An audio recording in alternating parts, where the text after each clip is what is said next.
Hello नमस्कार, मेरा नाम दीपेश है और मैंने 7 जनवरी को अपना हेयर ट्रांसप्लांट करवाया है और ये चैनल पे हम लोग उससे रिलेटेड कुछ कंटेंट बना चुके हैं और आज हम बात करने वाले हैं हेयर ट्रांसप्लांट रिलेटेड प्राइस। मुझे क्या प्राइस पड़ा और आपको क्या चीज़ें ध्यान रखनी चाहिए अपना हेयर ट्रांसप्लांट कराने से पहले, क्लिनिक तक पहुंचने से पहले या उनसे बात करने से पहले कुछ चीज़ें आपको ध्यान रखनी चाहिए। तो इस वीडियो को आप पूरा देखो। अब मैं कुछ डिटेल में बताऊंगा और मेरे केस में क्या हुआ था। थोड़ी ऊपर नीचे हो गई थी, जो प्राइस रिलेटेड ही था। एक्चुअली मैं बात कर रहा हूँ 2-3 वीडियो से, बट अभी तक मैंने बताया नहीं। बट हम इस वीडियो में बात करने वाले हैं प्राइस को। प्राइस क्या था, प्राइस से रिलेटेड जो भी मेरे साथ हुआ था उन सब चीज़ों के बारे में बात करेंगे। तो ये वीडियो आप एंड तक देखो, आपके जो भी डाउट्स हैं हेयर ट्रांसप्लांट रिलेटेड वो सॉल्व करूंगा मैं। तो बेसिकली मैं बता दूं, मैं मेरा हेयर ट्रांसप्लांट कराने का रीज़न क्या था। मैं कंटेंट क्रिएशन फील्ड में हूं और जब मैं वीडियो वीडियो बनाता था तो कैमरे पे ये वाले जो ये थे, यहाँ पे काफ़ी गैप्स दिखते थे और वो अच्छा नहीं लगता था। तो मैंने 7 जनवरी को कराया था अपना हेयर ट्रांसप्लांट। अभी हो चुका है, आज की डेट है 4 मई। तो अभी आप देख सकते हो कितना, अभी जो बाल सेट हो गए थे वो तो वापस नहीं आए हैं अभी तक। तो आई थिंक 1 या 2 महीने में वो बाल भी वापस आने लगेंगे। अभी जो भी चीज़ें हैं वो फॉलो कर रहा हूँ मैं। तो अभी फ़िलहाल आपको एक बार दिखा देता हूँ मैं। ऐसे हैं, एक्चुअली वो दिख रहा है, दूर से पता चल जाता है अगर मैं प्रॉपर इनको छुपाऊँ ना तो जी हाँ, अब बात करते हैं। तो मैंने बता दिया आपको मेरा रीज़न क्या था ये हेयर ट्रांसप्लांट कराने का। वैसे ज़्यादा कुछ दिक्कत नहीं थी मेरे को आईआरएल में, बट कैमरे पे वो दिख जाता था चीज़ें। तो फाइनली मैं 1-1.5 साल से इस पे रिसर्च कर रहा था, बहुत वीडियो देख रहा था, कुछ लोगों से सुना था। मेरे एक कंटेंट क्रिएशन फील्ड में एक दोस्त थे, उन्होंने भी कराया था। तो उनका काफ़ी अच्छा गया था, मैंने देखा उनका। बट उन्होंने जहाँ से कराया वो बहुत दूर था मेरे घर से। फिर मैंने डिसाइड किया, मेरे दोस्त ने सजेस्ट किया कि देखो राजपाल यादव ने यहाँ से कराया है, बात बात करो। तो 31 दिसंबर को मैंने बात की उनसे, फ़ोन मिला के, बहुत हिम्मत जुटा के एक्चुअली। तो 31 दिसंबर को मेरा जब बात हो रहा था तब वो उन्होंने अचानक से फोमो क्रिएट कर दिया कि हमारे यहाँ पे एक ऑफ़र चल रहा है, अगर आप अभी लेते हो तो आपको कुछ पैसे कम पड़ेंगे। तो मैं वो आपको सब डिस्प्ले कर दूंगा क्या क्या ऑफर्स थे और कितना कम पड़ रहा था। आई थिंक 10-10 हज़ार सब में कम था। मुझे 3 प्लान्स बताए गए थे, एक सिल्वर था, एक प्लैटिनम था।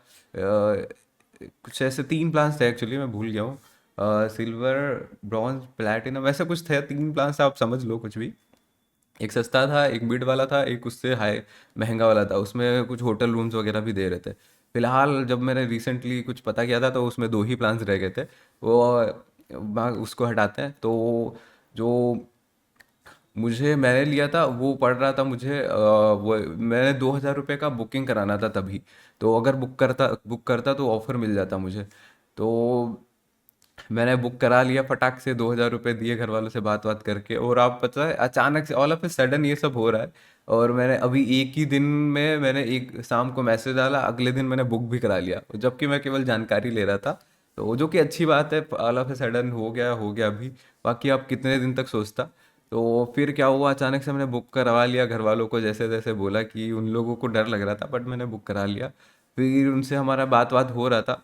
और मैंने जो प्लान लिया था वो मुझे 1 लाख का पड़ा था। वो मिड वाला था जिसमें 6 पीआरपीज थी, 2 साल का, 1 साल का आई थिंक। उस पर फॉलोअप था, 2 साल की पीआरपी का टाइमिंग थी, मैं उसमें करवा सकता था और उसमें बैकअप भी था। तो वो सारे प्लान्स मुझे मेरे पास होंगे तो मैं आपको वो डिस्प्ले कर दूंगा, वो उसमें दिख जाएंगे क्या क्या प्लान्स थे। सिल्वर वाला, प्लैटिनम वाला, डायमंड वाला, जो भी प्लान्स थे वो सब उसमें पता चल जाएगा। और इससे ऊपर वाला जो उसमें था उसमें 8 पीआरपीज थी आई थिंक। और उसमें होटल का 1 दिन का स्टे भी दे रहे थे वो लोग। और जो सबसे बेसिक था उसमें 4 ही पीआरपी थे और 1 साल का फॉलोअप था उसमें। और बाकी सर्जरी और उसके साथ एक किट थी, वो सब था उसमें। तो बेसिक वाला आई थिंक, यहाँ पे एक नोट करने वाला पॉइंट है, जब भी आप किसी हेयर ट्रांसप्लांट करवा रहे हो तो आप उनसे निगोशिएट जरूर करो। और बेसिक प्लान के साथ जाओगे तो ज़्यादा अच्छा है एक्चुअली। पीआरपीज क्या होती है, वो 4 से 6 हफ्ते तक ही चलता है उसमें। जो भी वो होता है पीआरपी के साथ, वो दवाइयों के साथ, या फिर आप रेगुलर अगर हेयर ट्रांसप्लांट करवा ही रहे हो तो बेसिक ही रखो, बेसिक पैक सबसे अच्छा होता है। तो जो कि मैंने बाद में रियलाइज़ किया। तो उस वो भी हम बात करेंगे अभी आगे चलते चलते। तो उनसे मेरा बातचीत हुआ, उसके बाद मैं उनकी क्लिनिक पे पहुंच गया। 6 तारीख को हम नहीं, 7 तारीख को गए थे। 6 तारीख को एक्चुअली मैंने पोस्टपोन करके 7 की डेट ली। पहले तो वो बता रहे थे कि हमारे पास ये डेट खाली है, फिर जैसे मेरा आगे बातचीत हुआ तो पता चला इनके पास डेट अवेलेबल है, बट हाँ ये ऐसा बता रहे हैं कि हमारे पास डेट्स नहीं है, बट हाँ सर्जरी एक्चुअली में बहुत होते हैं उनके क्लिनिक पे। फिर उसके बाद 7 तारीख को हम पहुँचे। सेम मुझे लगा था कि हमारा मेरा सर्जरी अगले दिन होगा, तो सेम डे पे सर्जरी वर्जरी हुआ। सर्जरी से पहले एक्चुअली उन्होंने प्राइस ले लिए थे, सब चेकअप वेकअप हुआ। फिर उसके बाद हेयर लाइन ड्रॉ की गई, उसके बाद उन्होंने बोला आपको पेमेंट करना पड़ेगा। जब मैं पेमेंट करने जा रहा था तो मेरे को बताया ही नहीं उन्होंने कि एग्जैक्ट कितने ग्राफ्ट लगने हैं मेरे को, जो कि ये सस्पिशियस था थोड़ा बहुत, क्योंकि इतनी बड़ी क्लिनिक है, इतने साल से सर्जरी कर रहे हैं वो लोग। मुझे अप्रॉक्सीमेटली बता रहे थे वो लोग 2500 ग्राफ्ट लगेंगे आपको, और 2500 25 चक्कू 100 4 रुपये, अब 40 रुपये एक्चुअली आपको पड़ेगा एक ग्राफ्ट का। मैंने अपने आप कैलकुलेट किया था ये, तो मैंने बोला नहीं आपने अप्रॉक्स बताया था मेरे को फ़ोन पे, यही सेम 2500 ग्राफ्ट लगेंगे, यहाँ पे तो मेरे को रियल बताइए। तो उन्होंने नहीं बताया, मैंने 1 लाख दे दिया। मैं बीच मझदार में था, सर्जरी का मेरे को टेंशन चल रहा था, तो मैंने 1 लाख रुपए 98,000 उनको वहीं पे ट्रांसफ़र कर दिए। 2,000 तो मैंने बुक करवाई था। फिर उसके बाद सर्जरी वर्जरी हुई। सर्जरी हुई, फिर मैं घर आ गया। उसके बाद मेरे दिमाग में चलने लगा कि यार ये इतने ज़्यादा 2500 ग्राफ्ट तो नहीं लगते। मैंने जब एक दो वीडियो और देखे तो मेरे को समझ आया यार 2500 तो नहीं लग रहे हैं, ये 2,000 कम ही ग्राफ्ट लग रहे हैं मेरे को। तो मैंने उनसे रिक्वेस्ट किया, ये शायद तीसरे या चौथे दिन पे, कि मैम मुझे एग्जैक्ट अब बता दीजिए आप मेरे को कितने ग्राफ्ट लगे थे। तो उन्होंने बोला ठीक है हम बताते हैं आपको। फिर उन्होंने दो आई थिंक सेकेंड डे पे बताया, उन्होंने अगले दिन बताया मेरे को कि आपको 2024 ग्राफ्ट लगे हैं। वो व्हाट्सएप का होगा तो मैं आपको ज़रूर शेयर करूँगा। तो उन्होंने बताया मेरे को 2024 ग्राफ्ट लगे हैं। तो मेरा बोला कि मैम मुझसे पैसे तो 2500 ग्राफ्ट के लिए गए हैं, मतलब अगर 100 200, और उन्होंने पेमेंट लेते टाइम ये बोला था कि अगर आपको कुछ एक्स्ट्रा ग्राफ्ट लगे जैसे 2600 2700, उसका चार्ज नहीं लिया जाएगा। मैं बोला बहुत दानवीर है, मन में सोचा। तो फिर क्या हुआ, मैं सोचा यार 100 200 की बात होती तो मैं पैसे मतलब ठीक है कोई दिक्कत वाली बात नहीं थी, बट पूरे 500 ग्राफ्ट के एक्स्ट्रा पैसे ले लिए मेरे से। तो मैंने उनको बोला कि ये तो मैम एक्चुअली बहुत गलत है, आपने 500 ग्राफ्ट्स के एक्स्ट्रा पैसे लिए हैं मुझे, और मेरे को ये ऐसा है, अपनी वो जो भी मैंने पैकेज लिया था उसको भी मेरे को डाउनग्रेड कराना है, सिल्वर वाला कराना है।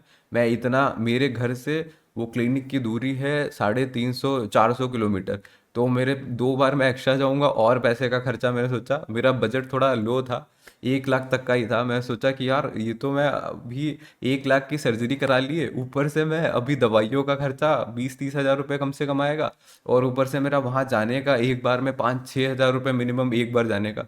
तो मैंने सोचा यार ये तो मेरे को बहुत महंगा पड़ेगा, मेरे पूरा बजट हिल गया। मैं ये सब घर आके सब सोच रहा था। फिर मैंने बोला उनको कि मैम मुझे डाउनग्रेड कराना है, मुझे 6 PRPs नहीं चाहिए, बेसिक वाला पैक आप मुझे दे दीजिए, और जो ये प्लान है इसको डाउनग्रेड कर दीजिए।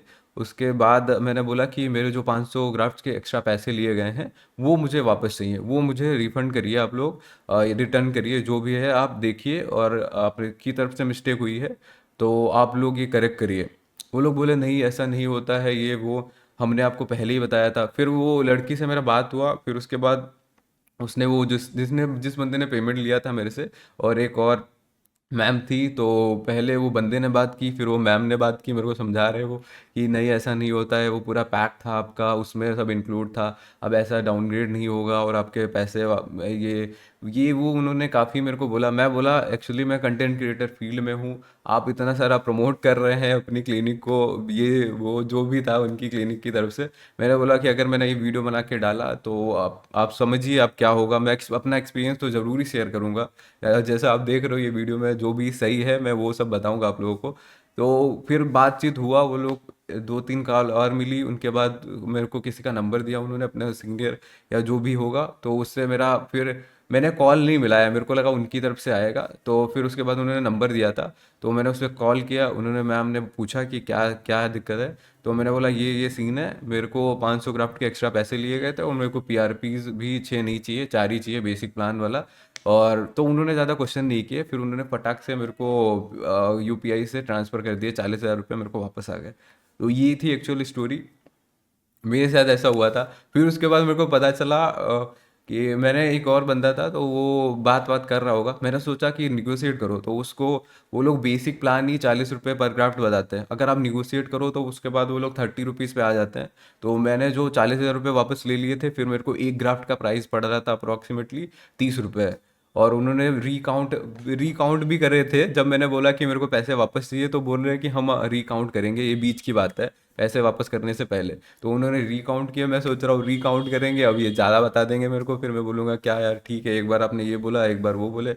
बट रीकाउंट करके उन्होंने आई थिंक कुछ 2002 से कुछ 20-25 ग्राफ्ट का फ़र्क आया था। तो रिकाउंट करके भी बोले कि इतने ग्राफ्ट लगे हैं आपके, ठीक है ये वो। फिर एक बंदे से बात बात हुआ, फिर वही मैम ने फिर पैसे वापस कर दिए। तो अगर आप बात बात कर रहे हो तो निगोशिएट ज़रूर करो कि मेरा बजट लो है, और बेसिक पीआरपी 4 पीआरपी ठीक है, आपकी 1 साल का ट्रीटमेंट रहता है। और आपको जो दवाइयाँ हैं 1 साल तक लेनी पड़ेंगी। मेरे को 2 महीने की दवाई अप्रोक्सीमेटली 4-5 हज़ार रुपये पड़ रही है। तो आप ये भी ध्यान में रखिए, ये जो हेयर ट्रांसप्लांट है, ये आप ये सोच के चल रहे हो कि मेरा 40-50 हज़ार रुपये में निपट जाएगा, फिर कोई खर्चा ही नहीं है। तो ये नहीं है, आपका आने जाने का एक्सपेंस, आपकी दवाइयों का एक्सपेंस, ऊपर से दवाइयों का खर्चा वर्चा मिला के, ये अगर आपका 60 हज़ार रुपये पड़ा है बेसिक कॉस्ट आपकी, केवल सर्जरी की कॉस्ट जो पड़ी है, उतना ही आप और अमाउंट जोड़ लीजिए, मतलब उतना नहीं बट हाँ उससे आधा अमाउंट और जोड़ लीजिए, वो दवाइयों का कॉस्ट पड़ने वाला है अप्रोक्सीमेटली, क्योंकि 10 महीनों तक दवाई चलती है।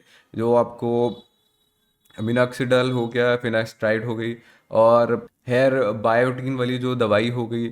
उसके अलावा मेरे को एक और सीरम दी है जो बालों में लगाई लगाई जाती है, वो भी, उसका भी कॉस्ट सब मिला जुला के आई थिंक 1 महीने की जो दवाई मेरे को पड़ रही है वो अप्रॉक्सीमेटली 2-2.5 हज़ार रुपये की पड़ रही है। और टैबलेट्स भी हैं उसमें तो इंक्लूडेड जो भी है। तो 2-2.5 हज़ार रुपये पर मंथ सोचो, 10 महीने का दवाई हो गया 25-30 हज़ार रुपये। और आपको पीआरपी कराने जाना पड़ेगा जहाँ से भी आप करवाओगे हेयर ट्रांसप्लांट। नियरेस्ट अगर कोई अच्छी है तो वहाँ से करवाओ, या फिर आप जहाँ से चाहो वहाँ से करवा सकते हो। बट यहाँ ये वीडियो से होपफुली आप लोगों को कुछ तो समझ आया होगा कि हेयर ट्रांसप्लांट में क्या होता है। वो लोग फोमो क्रिएट करेंगे। बड़ी क्लिनिक्स में से 2 ही मेरे को पता थी जिससे मैंने करवाया, एक और है जिसमें बहुत सारे सेलिब्रिटीज़ और बड़े बड़े आजकल एलविस यादव ने भी कराया है, वो आप गूगल कर लेना, मैं किसी का नाम नहीं लूँगा यहाँ पे इस वीडियो में। तो बाकी मैंने वीडियो डाल रखे हैं, आपको अगर जानना है तो वहाँ से पता कर सकते हो। तो आप लोग ये ज़रूर चेक करना, आप अगर जा रहे हो निगोशिएट करो, और ज़्यादा आप ये मत सोच लेना कि मैं 6 पीआरपी 8 पीआरपी कराऊंगा तो बहुत ज़्यादा अच्छा हो जाएगा, 4 पीआरपी से क्या होता है। क्योंकि आपको दवाइयाँ भी लेनी पड़ेंगी। पीआरपी अगर आप नहीं लेते हो तो वो और दवाइयाँ लिख देते हैं। तो 4 पीआरपी बहुत है। बेसिक प्लान के साथ जाओ, अगर क्लिनिक अच्छी है तो उसमें भी आपको अच्छा रिजल्ट मिलेगा। फिर आप हेयर केयर करो अपनी, क्योंकि आपको बाकी बाल भी बचाने हैं। तो एक्चुअली वो मिसलिनियस खर्चा भी आएगा आपको, बाकी बालों के लिए भी आपको। अगर आपको ज़िंदगी भर अच्छे बाल रखने हैं, ये वीडियो आप देख रहे हो तो इसका मतलब बालों में ज़रूर प्रॉब्लम है आपके। तो बालों का मेन जो मतलब अच्छी अच्छी चीज़ें हैं बालों से रिलेटेड, जैसे आंवला हो गया, और भी कई सारी चीज़ें हैं खाने से बाल अपने मजबूत होते हैं, अच्छे होते हैं। तो वो सब चीज़ें हेयर केयर रिलेटेड जो भी है आप खाओ, अपने बालों को हेल्दी रखो। जैसे हम पूरे अपने शरीर को हेल्दी रखते हैं यार, वैसे बाल भी हैं। अगर आप चाहते हो लॉन्ग लास्टिंग हो तो आपको नेचुरली वो करना पड़ेगा, नेचुरल जितना हो सके उतना चीज़ें अच्छी खाओ। और बाकी प्राइस रिलेटेड हम मैंने बता दिया। आप ये मत सोचो कि एक बार आपने हेयर ट्रांसप्लांट सर्जरी करवा ली उसके बाद तो बल्ले बल्ले है, बस इतने ही रुपए लगेंगे सर्जरी के। तो वो मिथ मैं आपकी बस कर रहा हूँ आज। और मेरे दिमाग में भी यही थी कि यार अरे 1 लाख रुपए दूंगा फिर तो आराम है, दवाई कितनी 5-6 हज़ार की होगी। ये नहीं है एक्चुअली। 4 बार आपको, बेसिक बता रहा हूँ, 4 बार आपको पीआरपी के लिए जाना होगा। आपकी दवाई चलेगी 10 महीने तक। मेरे केस में 10 महीने तक चल रही है, बहुत लोगों के केस में 6 से 10 के बीच में चलती है, 6, 8, 10 ऐसे चलाते हैं बहुत सारे क्लिनिक। रिजल्ट आने के बाद वो लोग बंद करवा देते हैं, बट मैक्सिमम 10 महीने तक चले तो अच्छा है। वो 5 साल के लिए आपके बाल सिक्योर कर देंगे, उसके बाद आप फिर से वापस बैक टू नॉर्मल जाओगे तो वो वापस वही चीज़ें चालू हो जाएंगी। तो ये सीन था एक्चुअली। तो आप लोग आई थिंक सो आपके कुछ मिथ होंगे जो इस वीडियो से दूर हुए होंगे। और भी जो आपके क्वेश्चन है वो ज़रूर कमेंट करिएगा तो मैं रिप्लाई करूँगा आगे। दवाइयों से रिलेटेड और भी जो मेरे हेयर ट्रांसप्लांट जो भी मेरे पास है, जितना भी नॉलेज वो सारा मैं वीडियो के माध्यम से आप तक पहुँचाऊँगा। और जो भी मुझे ऐसा लग रहा है कि मैं क्या जानने की कोशिश कर रहा था हेयर ट्रांसप्लांट से पहले या मिड में, जब मेरे दिमाग में बहुत क्वेश्चन थे सर्जरी के 5 दिन में या 1 महीने के बीच में, बहुत सारे क्वेश्चन थे। तो उनसे रिलेटेड वीडियो सारी पेंडिंग है, वो आगे आएंगी वीडियोज़ में। और thank you so much for watching this video guys. हम मिलते हैं आपसे एक और नए वीडियो में। Till then have fun, be safe, eat healthy, अपने बालों को थोड़ा क्या हेयर केयर करो यार। और बाकी हम नए वीडियो में मिलते हैं। आप अपने जो कमेंट्स है या क्वेश्चंस है वो ड्रॉप करो, पूछो। और मैं नए वीडियो के साथ अगर ज़्यादा कमेंट्स आए तो मैं एक नया वीडियो बना दूंगा उस पर। तो thank you so much guys, bye bye, मिलते हैं आपसे अगले वीडियो में, बाय।